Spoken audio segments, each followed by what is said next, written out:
kabarangay o hindi, basta lumapit. Kung ano man ho yan, at kung ano may tutulong, ay may ginagawa ko ng paraan. Alam ko pong ramdam ninyo at wala naman ho siguro akong alam na pwede kumontra sa sasabihin ko dahil wala ho akong tinanggihan kahit sino. Alam naman nyo yan, dumating ang panahon ng pandemya. Person, Jamie Llagas. Yay! Magandang gabi po sa inyong lahat. Ako po si Jamie Llagas po, tumatakbong Sangguniang Kabataan Chairperson sa ating munting Barangay 5A. Sa mga kapwa kabarangay ko po, at lalo na sa mga kapwa kabataan na nandito, meron po ba? Marami po. Ayan. Ayan po. Ito po ang panahon na tayo bilang mga bagong bugso ay magbigay ng ating panahon para sa ikaangat ng ating lugar. Pasensya na po. Sa aking pag-oobserba po kasi, ang Sangguniang Kabataan ay isang marangal na institusyon na magbibigay boses sa aming mga kabataan at sa mga usapin ng ating komunidad. Siguro po masabi ko po sa kabuuan kasi, gawa nga po ng matagal na din po tayong walang SK. Hindi ko po matatansya yung kung ano po yung kaya kong gawin for now. Kasi hindi ko po siya nakita during the previous 5 years po na nawalan po tayo.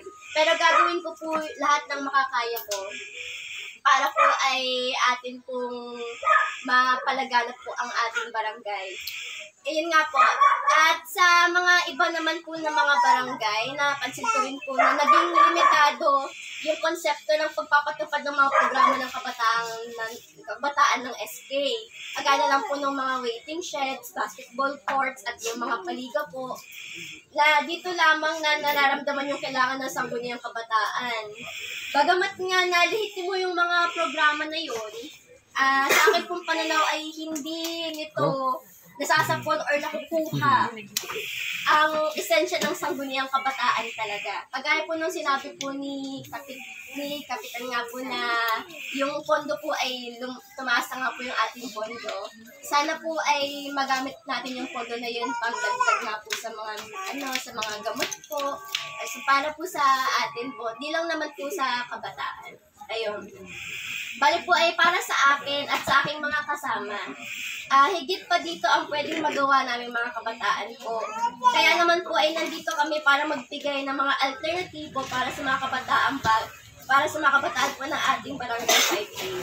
Hayaan ninyo na aming ilahad ang mga nais aming ialay na servisyo para sa inyo. Konti pa lang po yung plataforma po namin. So, pagpasensya nyo na po.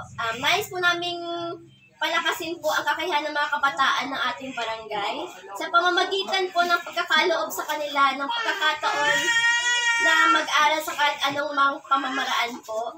Kasi dyan din po yung solicitation po sa isaking mga kasama na paglalagay po ng free printing service sa barangay hall para sa mga kabataan na pumapasok sa eskwelahan. Kasi kulang po ng hindi naman po lahat hindi naman po kasi lahat ng kabataan po dito sa atin ay may printer sa bahay. Lahat naman po ng mga pinapagawa po ng mga school, ng mga professors po nila doon, ay puro mga digital na piniprint na po na mga workloads. Hindi na po masyadong kaano po ang pag-handwriting po sa mga yellow paper or ano. Gusto po nila ay in-neat writing na po. Kaya ayun po, sana po ay mapatupad po yung free printing service po sa barangay halls. Ang magiging applicable lang po siya sa mga estudyante po na may mga student IDs para po maging libre po yung printing po. At saka po ay regular din po tayo makakaroon ng youth fellowship sa bawat sityo para din po ay mapatibay ang samahan ng mga kabataan. Sa ganitong gawain po, tayo ng mga facilitators na magsasalita po tungkol sa mga usapin na nakaka-apekto sa kabataan, katulad ng pag-iwas po sa droga, at para din po mapataas din po ang leadership at iba pa po. At syempre, hindi din po mawawala yung sa larangan po ng mga sports. Ayun na nga po, yung mga liga. Mag-organization po din tayo ng mga regular na paliga. Hindi lang naman po para sa basketball. Para din po sa mga ibang sports po. So, ayun po. Kung kaya muli, ang pangalan ko po ay si Jameline Llagas po. Tumatakbo bilang SK Chairperson. Kasama ko po ang aking mga konsihales na nais rin po na mapabuti ang ating barangay. Kami po ay kumakatok sa mga puso't isipan ninyo at ng mga kabataan Barangay 5A din po. Sama-sama natin itaas ang bandera ng kabataan. Kami ay buong pusong nagpapasalamat po sa lahat ng naniniwala at maniniwala sa aming magagawa. Sa araw na ito ay gagawin namin ang aming lahat na makakaya upang maging malinis at maayos ang ating barangay. Sisiguraduhin namin walang korupsyong mangyayari. Sa halip ay magiging pantay-pantay po tayong lahat. Kabataan,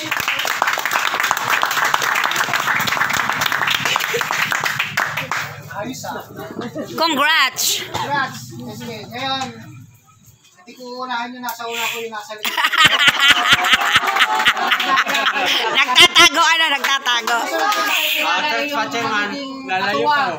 Ng ating SK Chairperson. Ilan ba yan? Sa pangungunan ni 1, 2, 3, 4, 5, 6. Pito din ano. Go. Ako si Mary M. Pence. Tumatakbo po ako bilang SK Councilor. Papangako po sa inyo magkakaroon po ng respeto ang bawat kabataan habang kami po ang nakaupo. Thank you po. Susunod po ay kumukuha ng kurso sa LSPU. Magandang gabi po. Ako po si Luis Torres. Tumatakbo po akong SK Councilor. Isa po akong engineering student sa LSPU at kasama po ako sa leadership program.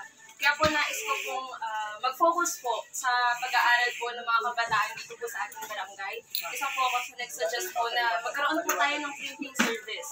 Kasi po hindi naman po nga lahat po ng bahay dito, mga estudyante, ay may printers. At aminin po natin na hindi, nagmamahal na po talaga. Tama. Kaya isa po yun sa mga na-suggest ko. Tapos nais ko rin po, mag-focus po tayo sa health po ng kabataan at sa mga pangunahing pangangailangan po ng mga bata. Actually, ngayon ko lang narinig nga yung libreng printing. Pwede nga naman. Pero noted dyan. Meron na lang sa susunod. Ay, para nga naman yung walang mga pambayad. May ID lang dala. Pero exclusive to sa Barangay 5A. Yes. Mismo okay na yan. Approve yan. Meron na tayo na. Ang susunod naman ay pakikilala ko sa inyo ay isang naghahangad bilang maging isang SK kagawad, Cyril. Ang gaganda pala naman ng mga lumalaban. So, hello everyone. Ako po si Cyril Andrea Torres Rabi. And ako po ay first year. Nag-aaral po ako sa PLSC o Pamantasan ng Luzon ng San Pablo at ang aking department po ay PSOA or Bachelor of Science in Office Administration. So, tatakbo po ako bilang SK Councilor. So, yung na-mention po na proyekto ng aming SK Chairman ay gagawin ko po yung aking makakaya even po na nasa school po ako, even na may homework po ako sa bahay or gagampanan ko pa rin po yung aking position as a SK Councilor. So, maasahan niyo po ako sa darating po na halalan. Ayun lang po. Congrats sa inyo. Congrats. Yan, ang susunod po ay sabihin estudyante ng lisensyano, si Antoinette Apurpata. Ang dami ko nang hindi kilala dun ah. Ako po si Antoinette Torres Abdulkata po. Ang nanay ko po ay sa Aida Torres po. Ako po ay kasalukuyang nasa grade 12. Ang aking kabinete ay Science, Technology, Engineering, and Mathematics. Medyo magkahawig po no kay Christine, pero college na po yung kanya. At din nga din po sinasabi ni Christine, siya po is in terms to sa health. Ako naman po is in terms sa mga gagawin po ng mga kabataan. Katulad po ng mga baliga, yun po. Lalagyan po natin ng ganap ang ating barangay. Tapos bibigyan po natin ng sigla. hindi lang po yun yung plataforma namin at dadagdagan pa po namin to. Yun lang po muna sa ngayon. Salamat po. Ito na. Tatawagin ko na yung mga makikisig. Ang gagaling na mag-ano eh, kahit baguhan ni ano. Ang gagaling na magsalita eh. Unahin ko na. Ito si Prince. Magandang gabi po sa inyong lahat. Ako po si Prince LJ Nieva. Tumatakbo bilang SK Councilor ng Barangay 5A. Dahil nasabi na po nila lahat. Ang galing. Tama nga naman. Ano naman, sinabi kong makikisig na.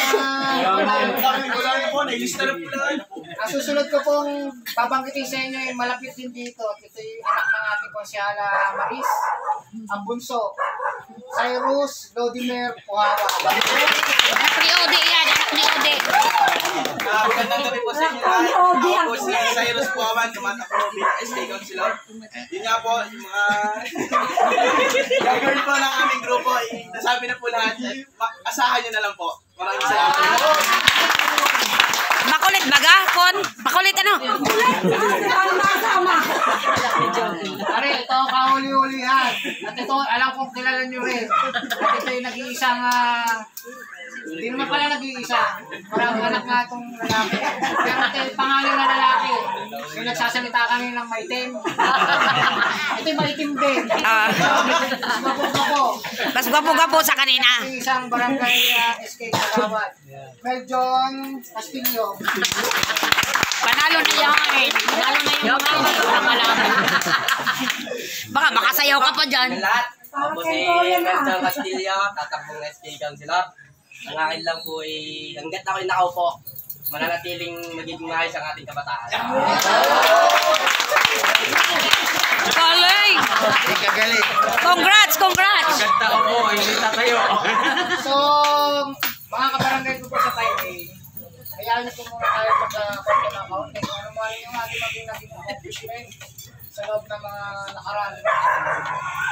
Nakita niyo naman po natin. Yan guys, ang chairman namin. Chairman Ryan Magyawi. At yun po ay mga SK councilor and kagawad. Ito naman yung kapwa mga councilor ko na lumalaban. Ayan guys, bali nagpa-meeting lang po kami dito sa part ng aming kalugar. At hindi pa yun pa lahat.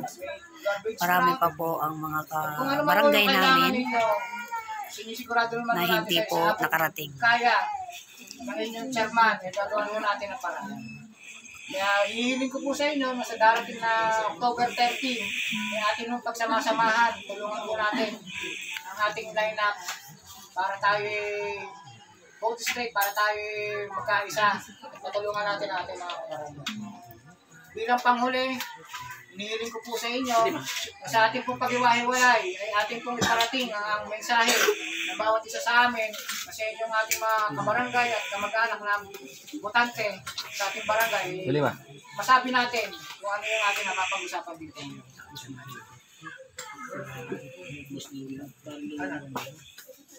Boss, magandang gabi. Boss Louie, magandang gabi po.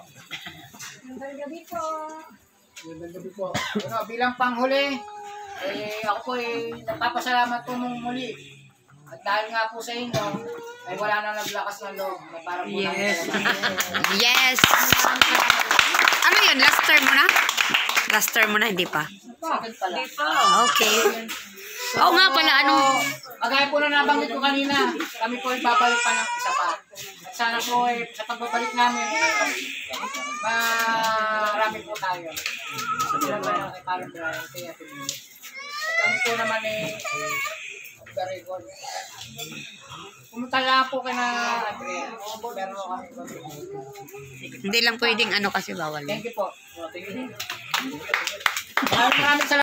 Ayan guys, tapos na po ang aming pag-meeting sa ngayon. Meron pa po kami ibang pa-meeting.